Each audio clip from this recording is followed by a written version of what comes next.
Right, how are we doing, everybody? Thank you. Right, so my name's Harry, I'm from Hull. Thank you so much for everybody that's turned up today. The number of ethnic minorities in England has doubled in the last 20 years, between 2001 and 2021. And in that 20-year period, yearly net migration was a fraction of the numbers that we've had in just the past few years. Our current net migration is 750,000 people per year.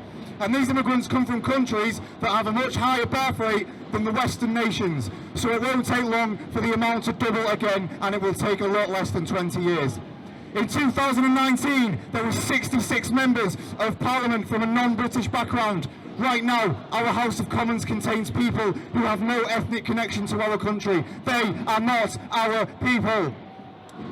They have control and say of the direction that Britain should follow. These people who are not British are able to hold public office at any level and can even become head of state. Only people with British lineage and heritage should be entitled to be British citizens by birth, and only the British, the English, the Scottish and the Welsh should be able to hold positions of power in our government.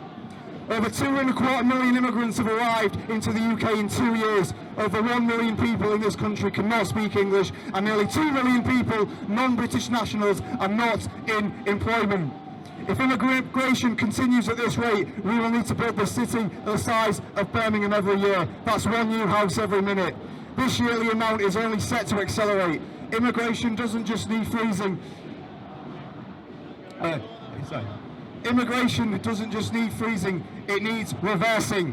20% of England's population is an immigrant or from an immigrant background. The white British are already a minority in London, Birmingham and now recently Manchester.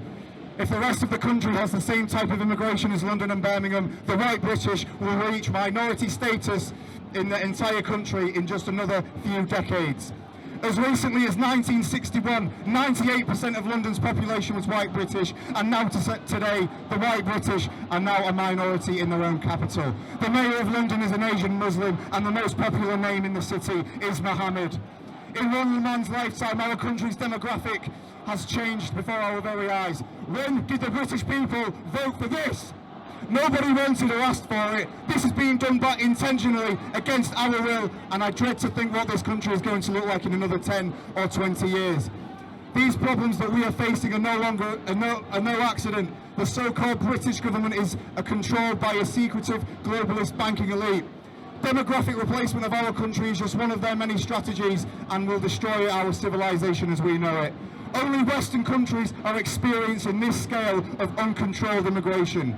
So many British lives that have worked, sacrificed and died for this country and everything it stands for centuries, just for it all to be given away in a matter of decades. Everything that we and our ancestors have accomplished and perfected. What was it all for?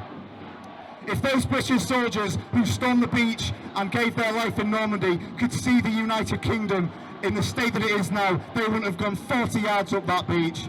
Nearly 500,000 British soldiers and civilians were killed in World War II. What did they die for? Did they die for a multicultural Britain? Did they die for a multi-ethnic Britain? Did they die to become a minority in their own capital and eventually in their own country? The elite and our politicians will call it cultural enrichment. We are not being culturally enriched, we are being ethnically replaced. Multiculturalism and diversity is not our strength. Diversity is a code word for demographic replacement.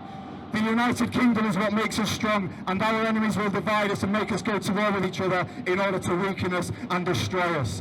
Britain should be controlled by a strong, patriotic, nationalist government with complete authority and that people that genuinely care and will shape the future of the nation successfully with passion and with vigour. We will decide our future, and we will decide who is British and who isn't. We can all live in peace and friendship in our separate nations to avoid any domestic conflict and clashing of cultures. It's not our fault that things are the way they are, but it's our responsibility to stand up, speak out and spread our message and take action before it's too late.